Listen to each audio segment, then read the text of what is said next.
All right, welcome everyone to today's LAC seminar. As always, we'll have refreshments and alcohol after the talk, and we'll have a chance for you to ask the speaker questions there as well as write. So today I'm very excited to introduce to you Dr. Emma Vaasjo, who is a current third-year resident in zoological medicine at the St. Louis Zoo. Emma grew up in Nova Scotia, Canada, completing her honors degree in biology at Acadia University before attending veterinary school at the Atlantic Veterinary College on Prince Edward Island. She then worked in mixed animal practice and completed an internship in zoological medicine at the Calgary Zoo in Alberta. Her talk today focuses on her master's research completed at the University of Calgary. Emma's primary research interest is clinical studies that can inform conservation programs that involve animals entering into managed care. During her time at the St. Louis Zoo, she has worked on thyroid disease in echidna and antiviral pharmacokinetics in Asian elephants. She's thrilled to be here today to talk about one aspect of conservation research and share her love of the surprising charismatic breeder sage-grouse. And we are so excited to have you here with us. Perfect. Hi, everyone. Oh, clapping. Thank you. Very excited to be here. Thanks so much for the introduction.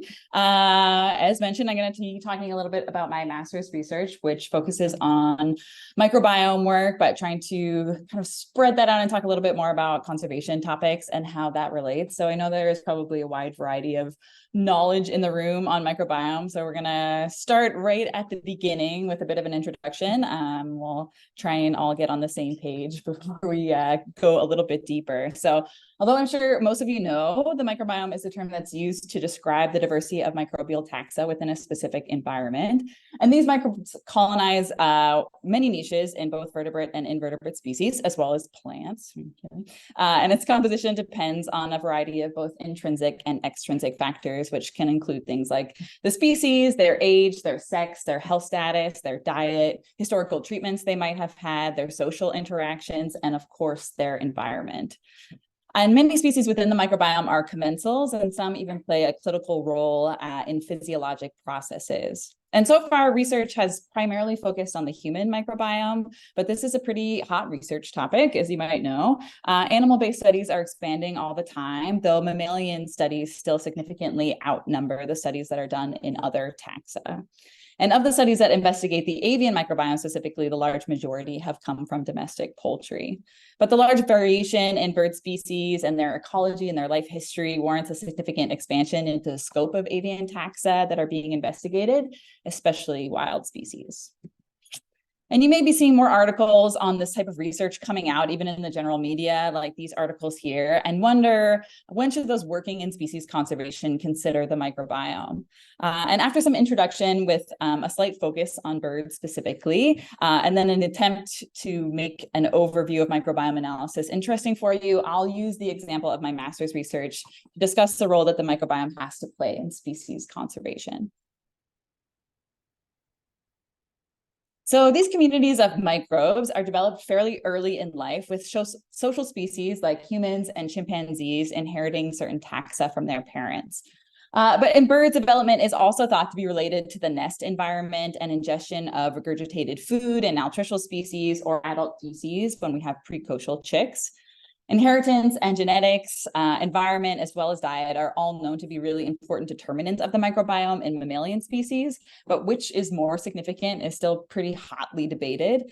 And the relative impact of all those factors is also pretty unclear in avian species. There has been a study on avian brood parasites, like the brown-headed cowbird, that suggests that environmental and temporal variables are really stronger determinants of the microbiome compared to just genetics alone.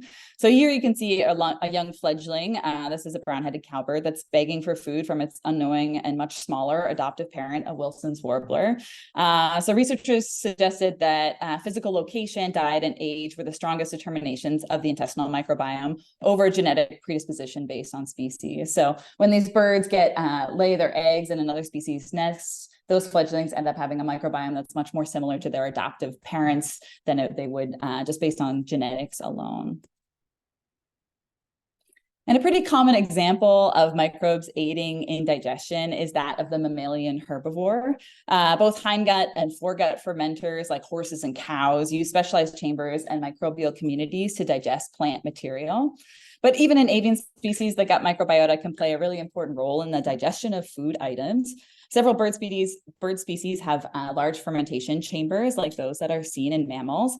And many others, including grouse species, have a large ceca, which is a section of the large intestine that contains saccharolytic bacteria to break down starches and simple sugars that they ingest from their herbivorous diet. So here you can see a diagram of the gastrointestinal tract of a chicken on the left and a grouse species on the right, which do come from the same order of birds, but you can see the really stark difference in the relative length of their ceca, which is highlighted in black. And there's a potential trade-off between microbial colonization within the intestinal tract and nutrient absorption. Though a population of beneficial microbes can help prevent overgrowth of any pathogenic bacteria, these bird species have a smaller intestinal surface due to the selective pressures of flight, and this colonization reduces the amount of nutrients that can be absorbed throughout that gastrointestinal tract. Antibiotics were previously commonly used to promote growth in domestic poultry. So once you get rid of a lot of microbes, then they're able to have a higher food efficiency and get bigger faster. And there's been some research done in house sparrows that shows that the use of antibiotics can also increase growth and food conversion efficiency in wild species. And there is a lot of research to better understand the role of the intestinal microbiome and toxin metabolism in birds. Ingesting a lot of plants and invertebrates can lead to the buildup of toxins, and hosts might utilize the microbiome to metabolize these toxins in order to conserve their own energy. The intestinal microbiome of chickens has been shown to be able to metabolize several types of mycotoxins or toxins from fungal species.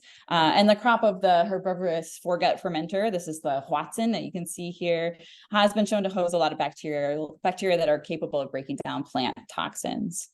And there is even research that has demonstrated that the cecal microbiome of the greater sage grouse has a higher capacity for degrading plant secondary metabolites compared to more domestic galliform species like chickens. And dysbiosis is a term that we use to describe an imbalance or a disruption of the microbial community. And it's usually associated with changes that correlate to disease. And though there are a lot of studies that demonstrate disruptions to the microbiome after antibiotic use in humans and some domestic animals, with more coming out all the time, similar studies that focus on threatened or endangered species are pretty limited. There has been some research in koalas that found that animals that died after an antibiotic treatment for a chlamydia infection had a significant change to their microbiome compared to those that survived post that antibiotic treatment. And they discovered that that mortality ended up being related to the loss of a specific tannin-grading bacteria. And tannins are toxins that are found in really high concentrations in eucalyptus leaves, which is the koala's primary diet.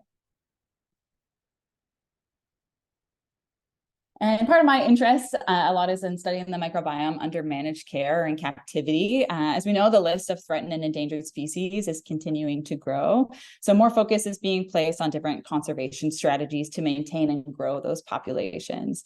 Breeding programs that have the goal of releasing to bolster wild populations of endangered species are really common, but they can suffer from low reproductive success and low survival rates, both in captivity and then post-release of those species as well. So there's been several studies on the intestinal and skin microbiome in managed, specifically endangered species that shows a change from their wild counterparts. A good example of this is studies that show that although wild primates have distinctive signature microbiomes, zoo animals ended up having a microbiome that was more alike to humans. And more generally, there is a large variation in findings from studies that examine the changes to the microbiome when animals are brought into managed care. Studies have found a decrease in microbial diversity, a significant difference in the composition of that microbiome, an increase in diversity, or no significant change when assessing a really wide variety of species. So all these findings highlight the need for individual studies on species under human care, as we cannot seem to be able to make any generalizations on a species' ability to conserve their microbiome in an altered environment. And these changes in microbial composition are often hypothesized to be due to changes in diet, lack of diverse environmental substrates, cohabitation with other species, and antibiotic use or other medical treatments, as well as chronic stress that can be related to being brought into captivity. So to further understand the potential impact of these diversity changes, more recent studies are examining these differences in more specific detail using metagenomic sequencing, where all the genes that are present in a sample are actually characterized to better determine the actual functional difference of the microbiome. So it's looking not just at what bacterial species are present, but attempting to get more information on what those species are actually able to do, and whether or not a change in species is actually relating to a change in function in the microbiome. So there's been some studies that use this modality, including one in endangered black rhinoceros, that they did find significant changes to that functional bacterial community in zoo house animals, showing that they're actually converging more with domesticated livestock, which would eat a similar diet. And then there was another metagenomic study that investigated the differences related to energy utilization in camels, concluded that the microbiome of wild camels allowed for higher metabolic functions and energy use compared to managed animals, which would be an adaptation that would be critical for survival in their more barren environment. And we can go ahead and identify these changes all we like, and a lot of researchers are, but the question remains as to what impact changes in the microbiome or its function will have on their animal hosts, as only a handful of studies have correlated. And please note that I'm using the word correlate, the composition of the microbiome and specific diseases in managed animal populations. And that includes differences in the gastrointestinal microbiome that have correlated with chronic wasting disease status in white-tailed deer, sensitivity to something called iron overload disorder in rhinoceros species, and inflammatory bowel disease in captive red wolves. So more research is needed to confirm the benefits of a wild-type microbiome for animals in managed care, but it is hypothesized that changes to the microbiome can be especially detrimental to herbivores that require those specialist microbes for digestion and for the safe metabolism of toxins. The lack of diversity in diet items that are offered when animals are in managed care can lead to a lack of diversity in the functional microbiome of the herbivore host, and then that can lead to significant health issues. But sometimes these consequences to host health might not be apparent until post-release if the species that are critical for digestion of their wild diet have been outcompeted while they were in human care. So a really excellent example of this comes from a study on another grouse species, which was an influence for my master's research. They found high rates of post-release mortality in capercaillie, which have been attributed to significant differences in the cecal microbiome between managed and wild birds. So the researchers in this study suggested that these alterations in their microbiome led to a reduction in their ability to digest their specialist winter diet of conifer needles post-release. So these guys just go out and survive on eating pine needles all winter, something that's hard to make them do in managed care. But once they got out to the wild, they didn't seem to be able to get the energy or nutrients out of those pine needles anymore. And that led to pretty high death rates post-release. So let's move in more specifically to the greater sage grouse, which is the largest and unbiasedly best grouse species in North America. Their range is within the Western United States and into Canada among sagebrush habitat. And they're known for their very elaborate mating rituals and licking behavior. And like I mentioned earlier, previous research has shown that their cecal microbiome has a really high capacity to degrade plant-based secondary metabolites, which is likely due to, again, their essentially monospecific diet of toxin-rich sagebrush in the winter months. And these guys are a critically endangered species in Canada. They've been listed on our Species at Risk Act since 1999. There's only small isolated populations remaining in southern Alberta and Saskatchewan. And sage grouse have been lost from about 90% of their estimated historic range, and their population has declined as much as 80% since the mid-1980s, but they're not currently listed as endangered or threatened here in the United States. Continued threats include sagebrush habitat loss from degradation and industrial disturbances, low overwinter survival of juveniles, increased predation, and diseases, including West Nile virus. I'm going to try and show a video here. I'm going to move my microphone to try and make this work. So this is licking behavior in greater sage grouse. So you can see they have quite an interesting mating display. So this is a male. He obviously has a very beautiful tail fan. He's got a nice muff around, and then they have these giant air sacs that they're able to kind of flop together. And that sound travels incredible distances across the flat sagebrush habitat and calls females to lecking sites. So these males will all gather together in one lecking site and they'll all spread around and show their stuff. The women will stay on the sidelines and watch until they choose a male. And they do this for weeks at a time. So the males that have the most stamina and for one reason or another are most attractive to females ended up being the ones that mate the most. So it's pretty common for most of the females to choose the same male. And they've shown that they can, even one male has been shown to breed, I think, over 30 females in an hour. So they know how to choose them, I guess. So back in 2014, the Wilder Institute Calgary Zoo initiated a captive breeding program for greater sage grouse with the goal of bolstering declining wild populations through conservation reintroductions. And then within this managed population, which I was lucky enough to get to work with during my time in Calgary, the largest proportion of both illness and death have been associated with diseases arising from intestinal bacterial infections, which along with very low survival rates post-release, led us to consider an investigation into their microbiome as my master's project. So now we'll get into some microbiome stuff before we get back to the cute sage grouse, sorry. And I do want to make sure that we're kind of all on the same page. So if anyone has any questions at any point, obviously we'll take questions at the end. But if you are confused about a particular point, I'm happy to take a question midway through if you think that will be helpful. Okay, so how do researchers go about studying the microbiome? So very broadly, for animal studies, fecal samples are pretty commonly collected as a representative sample for the intestinal microbiome of animals.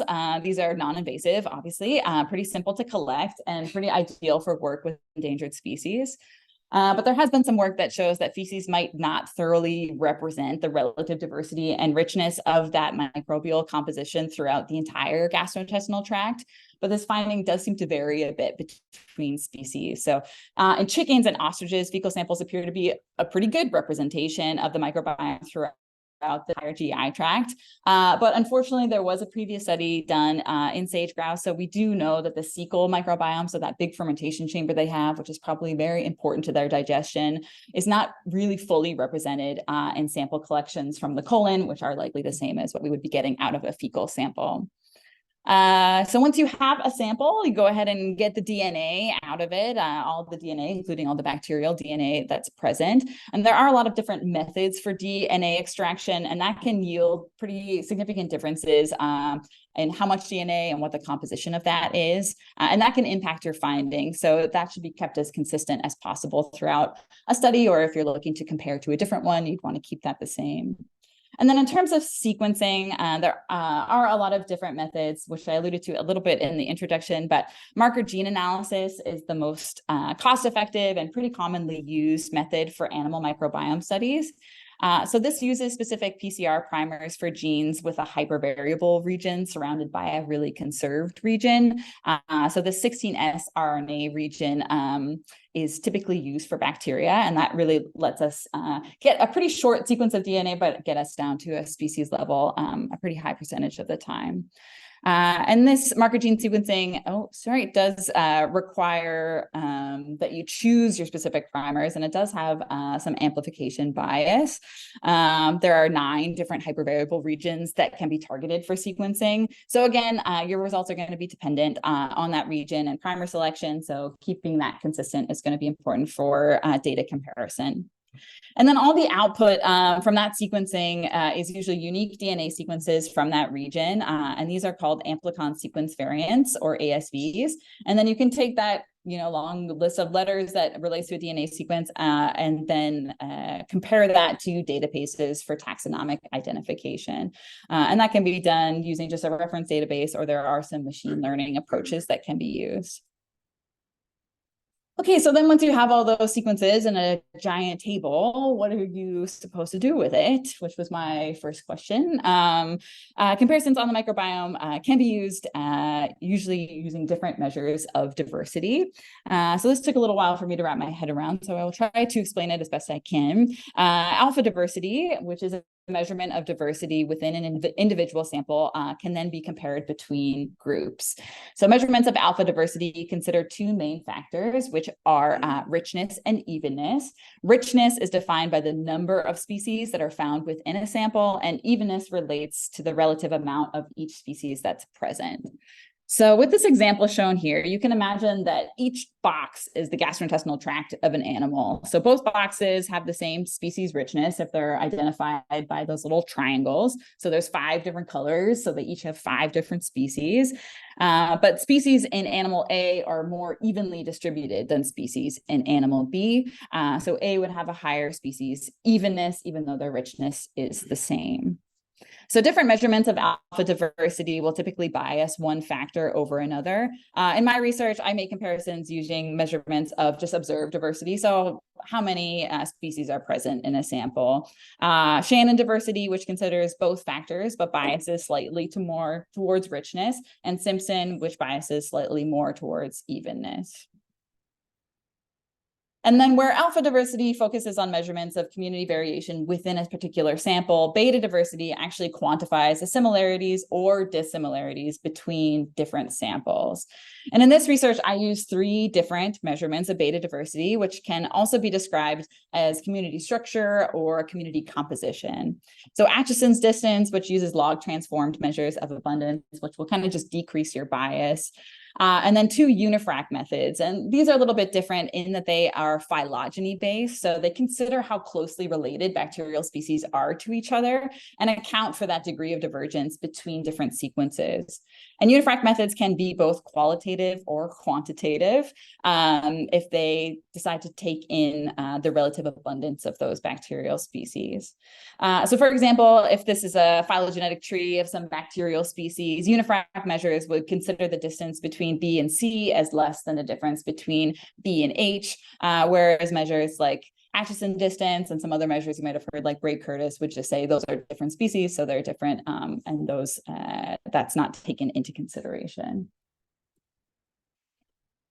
And then often to visualize measurements of beta diversity, or again, the similarities or dissimilarities between samples, researchers will often use these principal coordinate analysis graphs or PCOA plots. So these generated plots really help us to better understand which samples are close to each other and which are different, and can also allow us to visualize grouping of different clusters. So if you can imagine that each individual sample from an animal is a point in a big cloud with sort of infinite dimensions, PCOA plots draws a line that explains as much variation in the data as possible, which becomes the x-axis, and then a perpendicular line that describes the second highest amount of variation, and that becomes the y-axis.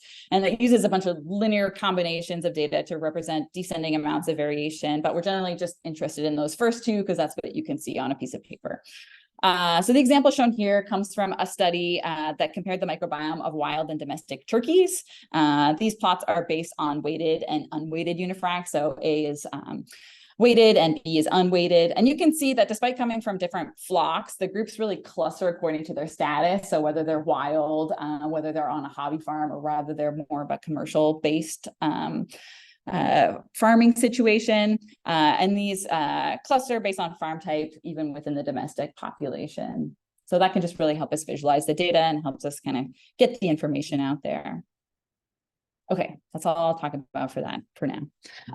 To summarize, so I'd really like to just reiterate some of our now communal background knowledge on the microbiome and why this research is pretty critical for species like greater sage grouse. So the effects on the gastrointestinal microbiome have been studied in a wide variety of species, but avian studies are relatively sparse. Across terrestrial vertebrate taxa, studies describe a variety of results, highlighting the need for individual studies on species in managed care, as each species appears to differ in their ability to develop or conserve their wild microbiome in a managed environment. And changes in microbial composition in a managed environment are likely due to a variety of factors, all of which are seen in the managed population of greater sage grouse, including differences in diet compared to their wild counterparts, a lack of diverse environmental substrates for with rich microbial communities, close proximity or cohabitation with other species, including humans, and antibiotic use or other medical treatments.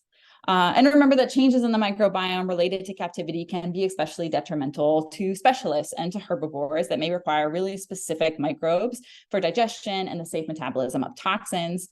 And the lack of diversity in diet items that's offered in captivity, again, leads to that lack of diversity in microbes, and then to significant health issues. And the consequences of variation in that composition might not be apparent until post-release. We are seeing low survival rates have been noted for reintroduced greater sage grouse post-release. So our survival rates are sort of under 5%. So we'd like to know why that's happening. So the purpose of my research was to characterize the microbiome of greater sage grouse in a zoo-based conservation program, and hopes these findings would aid in the management of sage grouse under human care and outline some potential issues that might be able to be addressed in attempts to increase survival both in managed care and post-release. The essential role of the microbiome on host health is really being elucidated all the time. Sage grouse chicks, again, have that high mortality rate in captivity, with a large proportion being attributed to intestinal bacterial disease.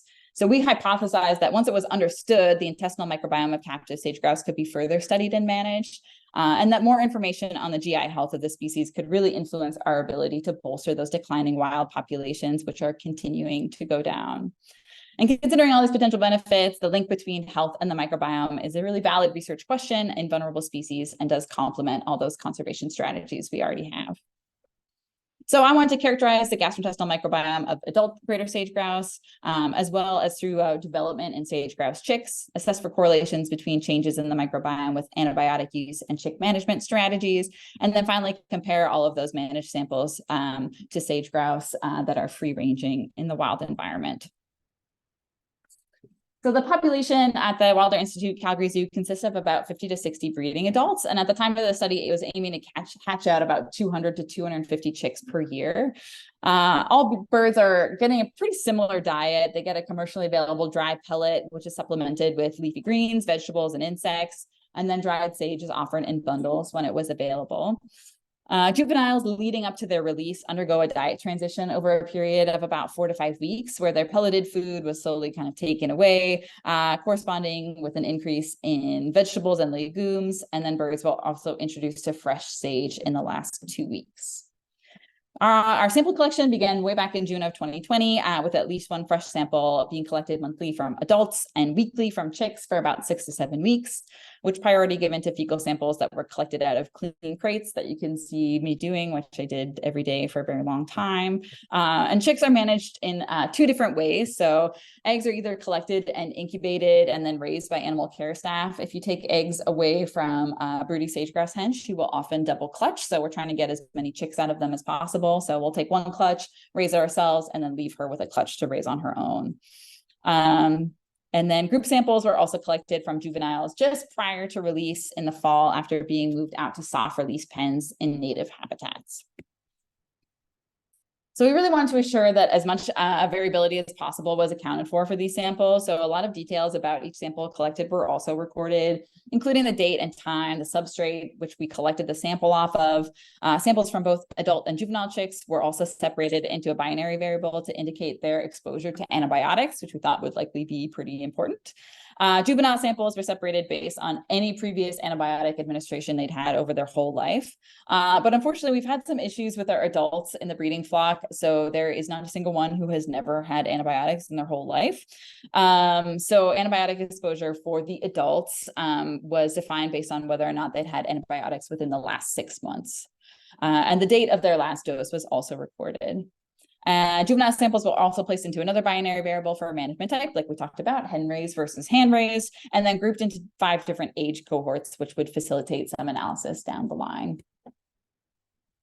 And we had 3 different sources for wild type samples. We had a small number of samples which were collected by Parks Canada staff off those lecking sites. They know that the males are there and hanging out for a while, so they take some fecal samples right off of the habitat there for a genetic study, and they let us use some, which was very nice.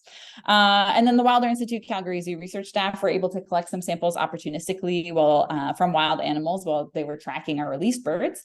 And we were also able to use publicly available sequences of colon samples from specimens that were collected in Wyoming and were used as a previous research paper that you can see there.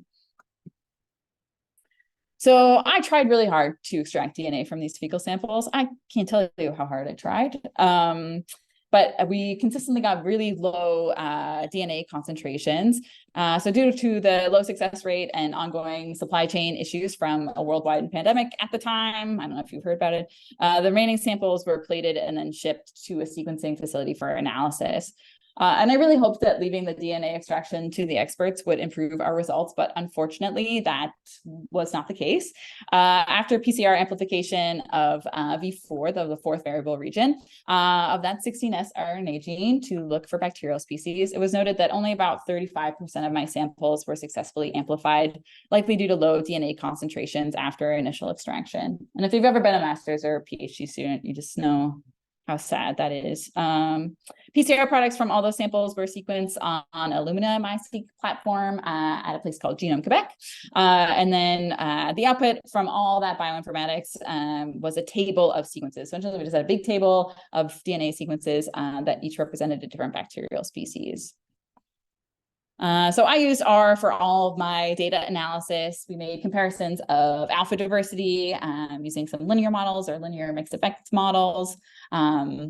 And then statistical comparisons of beta diversity are used using something called perm ANOVA. You've heard of ANOVAs. These are just a similar thing that you can do with beta diversity data. And I also assessed for differential abundance. So whether or not a bacterial family was statistically more abundant in one group versus another, using a method called ANCOM-BC, which is a pretty conservative statistical method with high precision. But you don't care about stats, really, I'm sure. So mostly due to those challenges with DNA extraction, which I now only know, I wish I had known before, is a very common problem when using bird fecal samples, apparently. Over 250 of my samples were not adequately sequenced for analysis. So you can see our final sample size that we had to use for our analyses here. And in seeing that glaring sample size of 2 for wild Canadian birds, you can probably guess why we decided to go ahead and include the sequences from the previously published Wyoming paper for those analyses to compare to wild microbiome. So we had a total of 536 unique sequences were identified, and the SILVA database was used to classify bacterial taxonomy to figure out what those 536 bacterial species were. So you will see tables like this a lot in microbiome studies. I include them because I think people will expect to see them, but to be honest, I don't like them very much.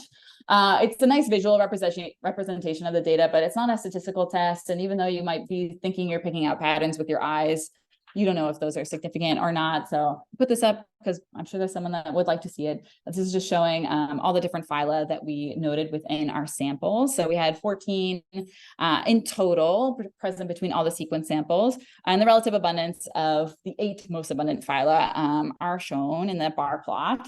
And the phyla that's mean relative abundance was less than 5% are just combined and shown in gray. So each column represents an individual sample. And they're grouped based on their sample type. And that asterisk is those 2 wild animals we had from the Canadian population. So I'll go over the rest of my results fairly quickly, as I know microbiome analysis, just like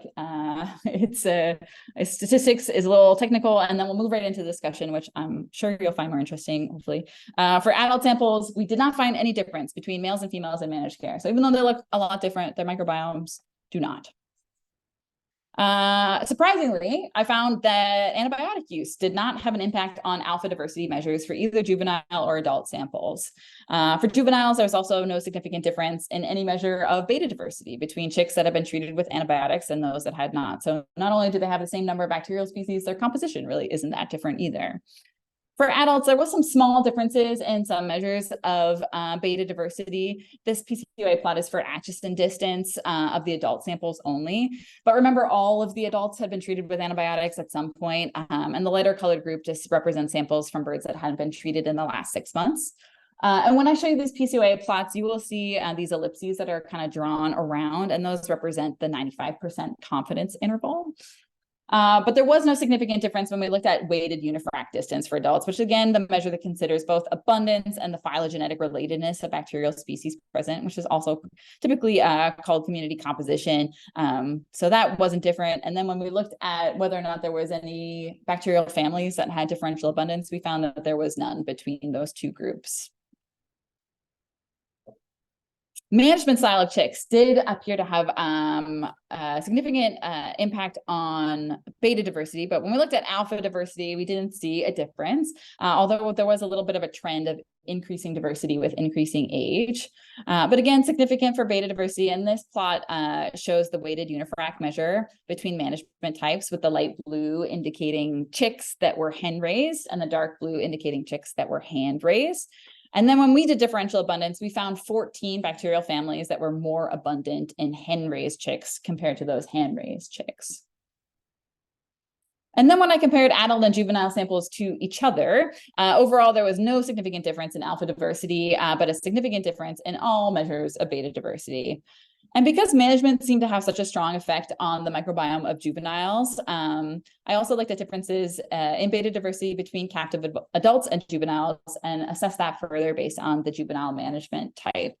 So when we looked at adult samples compared to only hand-raised chicks, assessment of the differences in all measures of beta diversity increased. So those were way different from each other.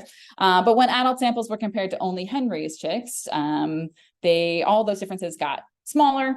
And weighted unifrac, again, the one that seems most important, it measures both abundance and phylogeny, was not different. So the chicks that are being raised with the hens appear to not have a microbiome that's really significantly different from them. So these plots are for the weighted unifrac measures, and you can see how separating out the light blue hen-raised chicks kind of splits the difference between the two groups overall. And when I did differential abundance, I found 33 bacterial families that were higher in abundance in hand-raised juvenile samples compared to adults. But when you looked at the hen-raised juveniles and adults, there was only one bacterial family that was different between them, Lactobacilliaceae, which we'll talk about a bit more in the discussion. And then to make for those simpler comparisons between age groups, including group samples taken from hen-raised chicks and soft-release pens, I put all the juveniles into age cohorts. Cohort 5 chicks are greater than 12 weeks old and have been moved out to soft release pens closer to release sites and had undergone a diet transition that I talked about earlier.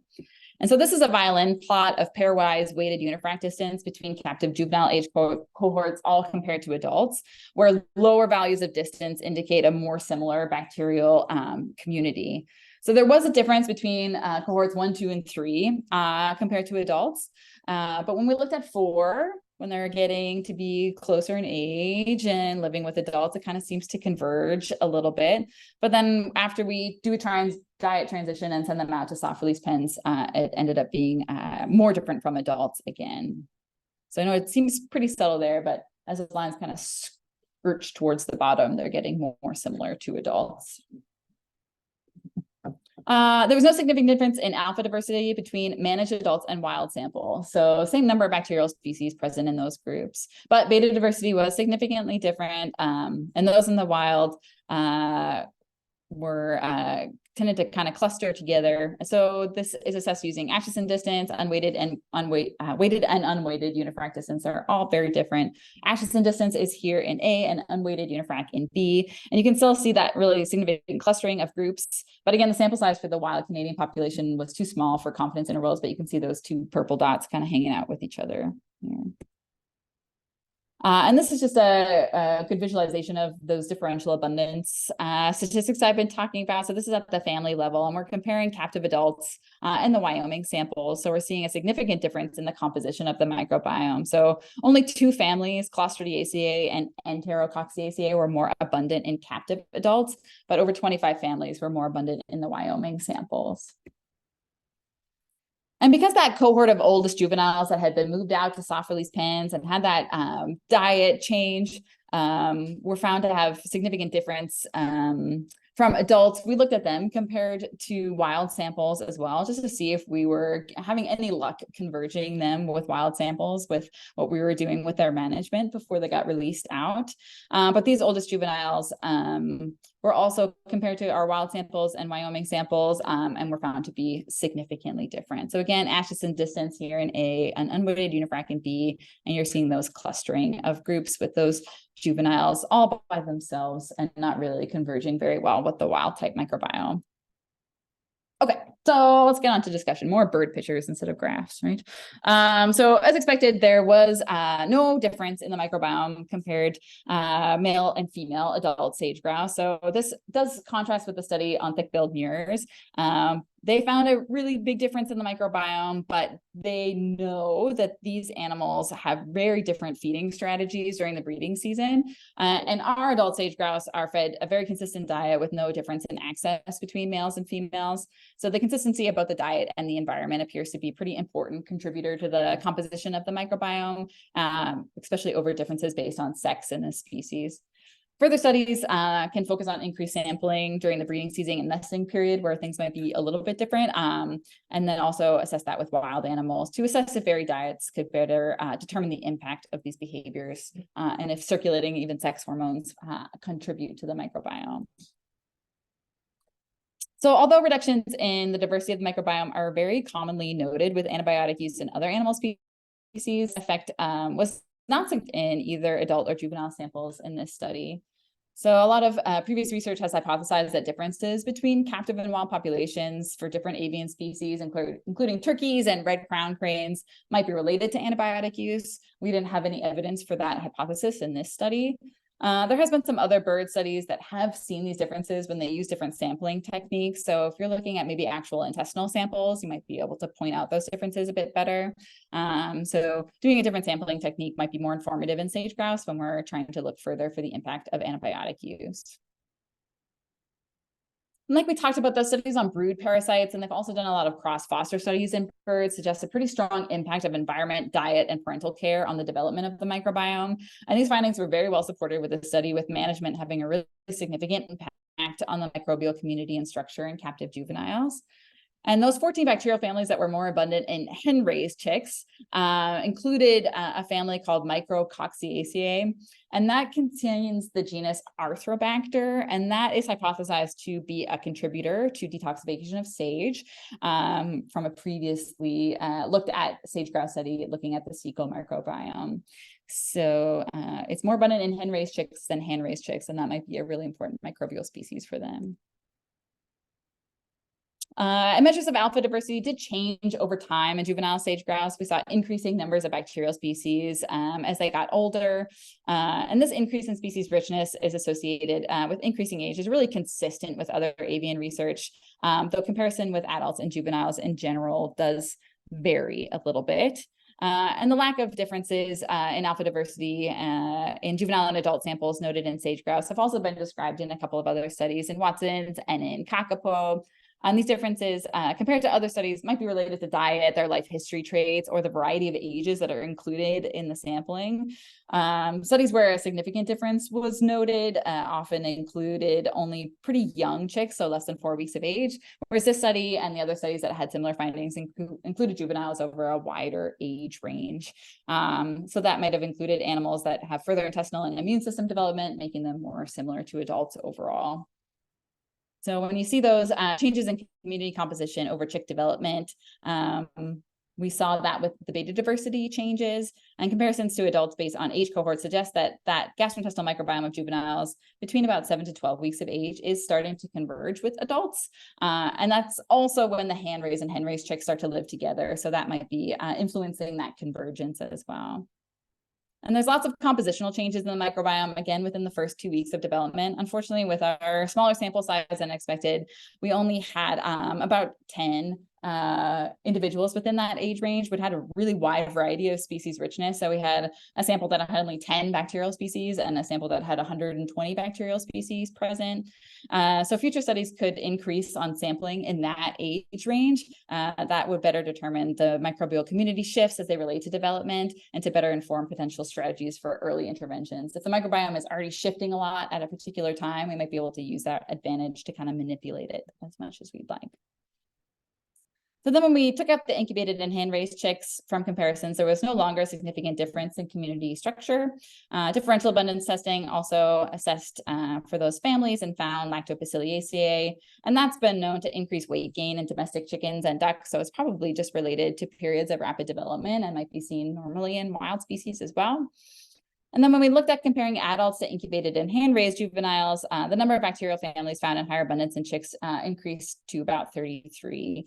And previous studies have shown that early microbiome of chicks is really associated with their environment and parental care. So these differentially abundant families are likely related to the difference in environment. So this is where some of our hand-raised juveniles are raised inside little brooders inside, and they obviously have really close association with their human caretakers, which could result in the transition of microbial species as well. And then when we look at managed care, there was no difference in measures of alpha diversity, which was a little surprising, as that indicates that the groups had similar numbers of microbial species. So we did hypothesize that a lack of diversity within the managed population would be found, but it seems to be that changes in the microbiome are more related to changes in community composition and function rather than an overall decrease in diversity. So research that assesses both the impact of captivity on the microbiome often does find a difference in both diversity and composition. There has been some other studies that found this as well. Differential abundance analysis saw a lot of bacterial families that were less abundant in the managed population in sage grouse, and only 2 families that were more abundant in those groups under captivity. And the Clostridiaceae probably was the most interesting to us. So within the class Clostridia, there's a lot of different families. A lot of them are commensals, and some of them were even found more in the wild population. But that family Clostridiaceae, found in higher abundance in the captive adults, has a lot of pathogenic strains, including Clostridium perfringens, which is a species known to have caused both morbidity and mortality, so illness and death within the managed population. So these differences in composition between zoo-based and wild sage-grouse might be related to differences in diet, location, or stress. Diet, we know, has a pretty significant impact on the microbiome of animals housed in managed care. And some species are more likely to be impacted by an artificial diet than others, especially dietary specialists like sage-grouse. And this is just a reminder that in capercaillie, we did find that diet transition did significantly change their microbiome and alter their survival rates post-release. So although diet and location might be a significant factor on shifts in the microbiome, alterations in those variables in the oldest sage-grouse juveniles, a diet transition and transport to soft-release pens did not result in a convergence with the wild-type population. So the current diet transition and time spent in pens within their native range prior to release might not be sufficient to alter the microbiome, or there may be a lot of other variables that are contributing to those changes noted in the measures of beta diversity, including maybe the long-term impacts of hand raising and then successive generations that are hatched in captivity. So a lot of grouse in this study are the result of several years of captive breeding, so multiple generations that have born in captivity. And there's been some work in rodent models that shows that continued alteration of the microbiome over generations leads to the conclusion that diet changes alone aren't sufficient for the reestablishment of microbial diversity. So you can't just breed them forever in captivity and then change their diet back and expect those bacterial species to come back. So although we're doing a diet transition, if those bacterial species aren't there to begin with, then we can't just bring them back by changing the diet. So we'll actually have to introduce them somehow. So there are some limitations to my work, which hopefully will be avoided if now you're very interested in the microbiome and you want to do tons of research on your own, which I totally understand. Great. Originally, we had 380 samples, but only 93 samples were able to be used for sequencing. So lots of issues with DNA extraction. So if you want to do a microbiome study on birds, again, which you totally should, you should probably collect a lot more samples than you think you'll need, with the thought that likely some of them are going to be lost during sequencing. And we also had probably some limitations by using the Wyoming study. We lost so many of our wild samples, and we did try to account for as many differences as we could by running the raw sequences through our same bioinformatics pipeline and doing the same statistical analysis. But the method of collection for those samples was really different than ours, and also obviously the location was different, which might lead to some errors in our analyses. And we did note that the fecal samples are probably not the best sample to collect from sage grouse.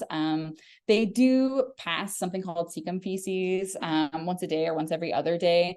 which is a dark liquid that tends to contain a lot of cecum content and has been used in other species as sort of a proxy for the cecal microbiome. But unfortunately, because this is such a flighty bird and an intensely managed situation for endangered species, we're a little bit limited on what access we could have to them.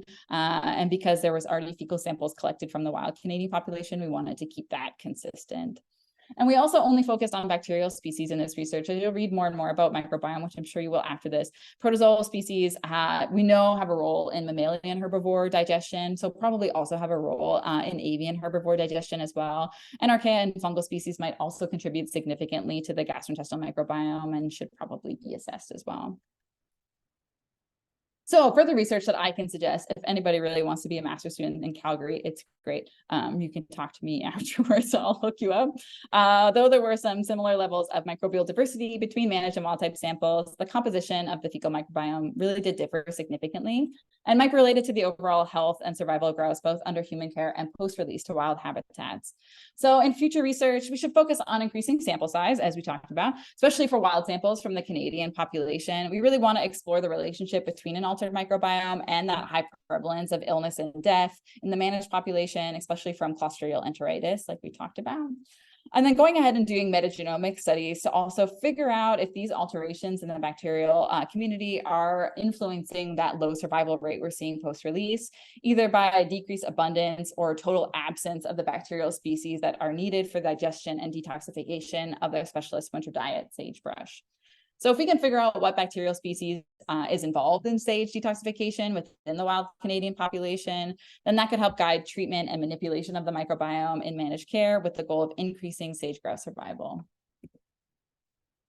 So when should those that work in conservation consider the microbiome? Well, for many species, we still not characterize normal. So those working mostly with species in managed care, like me, it's difficult for us to tell if alterations have happened. So if you want to work with wild species, go ahead and characterize some microbiomes. That would be great. And we could all really benefit from collaborative research with those working in those natural ecosystems to describe not only the diversity of species that are present on the landscape, but also the diversity of species that are present within those species, and down and down and down.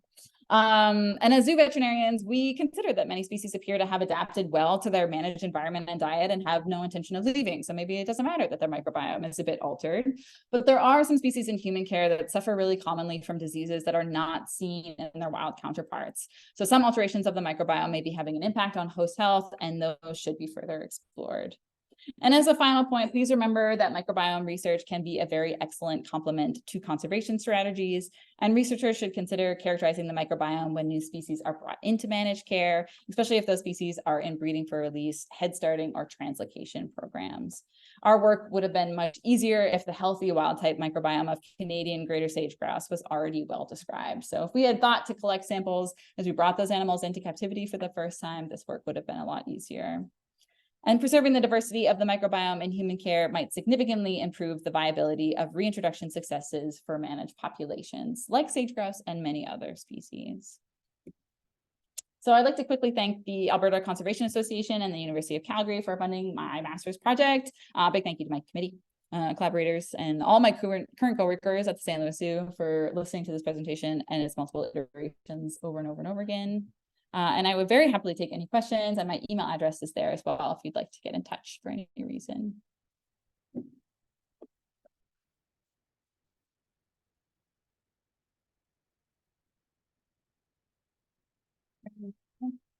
Thank you so much for that talk. Do you have any questions? Oh, there's one. Hi, thanks so much.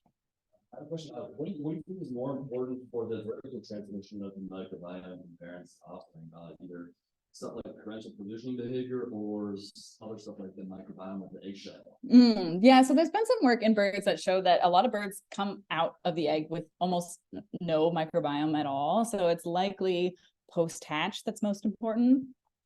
And we think with a lot of precocial chicks like sage grouse, that also just being in the environment and pecking at adult feces that are present in the environment is probably the biggest way that they get that transition from like maternal care, but it's really just being in the environment with their parents, eating the same diet and being on the same environmental substrate, and being around their fecal material. That seems to be how it gets transitioned. Other question? can ask me zoo questions too if you want. I know sage grouse aren't as exciting as zoo animals. What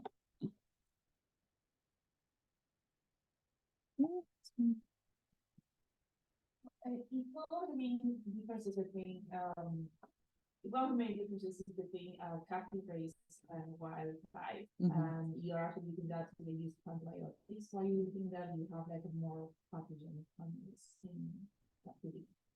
Yeah, it's hard to say. I mean, we didn't really find a lot of evidence for antibiotic use having an impact in our study, but I think just the way that our kind of sample population is set up, it was harder for us to look at that. I think probably the impact with humans might have something to do with that. So I think they have really close association with humans in their environment. They're also in a much smaller space. So if those pathogenic strains of bacteria are usually only present in small numbers, they might bioaccumulate over time in some of the small like dirt pens that we have, or it could be that antibiotic use, even though we didn't really find it in our study, is kind of decreasing some of their more commensal bacteria and allowing those bacteria to kind of overproliferate sort of opportunistically in our species.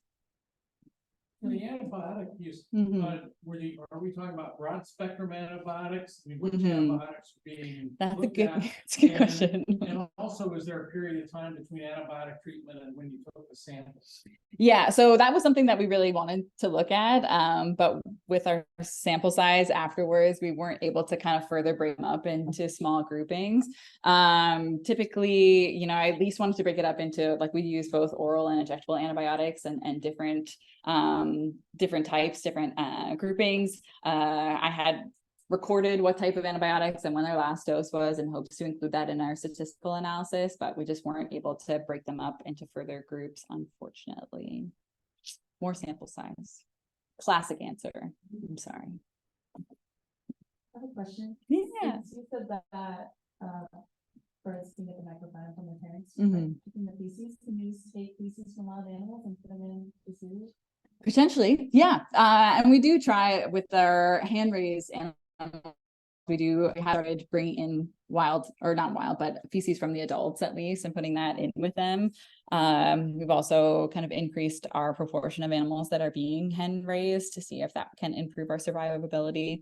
We've been talking a little bit with some other institutions that raise similar birds, like Atwater's prairie chickens, and they even have like, or like they have like foster moms, they call them, where they bring in like pathogen free chickens and let them raise chicks on, which sounds scary to me, but it seems to work out well for them. But yeah, I think that is definitely an option. I think there's more work that needs to be done, and there's just so few sage grouse in the wild in Canada. It's really hard for us to get samples. So on those lekking sites, they do collect some fecal samples, but we probably have to go through and try and find some cecal feces, but the restrictions on how much they can be disturbed is pretty high. So it's a little difficult for us to get them. And there just hasn't been work on, you know, how long are those bacteria going to last? Obviously, with freezing, that kind of thing, it might be worthwhile. But this was sort of an initial study in hopes that more funding would be put towards giving them a more natural type diet and figuring out ways to manipulate their microbiome in captivity. So I'm hoping all those things will start to happen, but it's early days as of yet. Mm-hmm. Any other questions? One other question. Yeah, of course. For the ones that die or morbid, is it a bacterial infection that causes it, or potentially something more subtle like metabolic dysfunction based on changes in the microbiome? Yeah, that's a good question. And we assume that it's based on bacterial enteritis. Every grouse that dies in captivity gets a full postmortem exam and histopathology.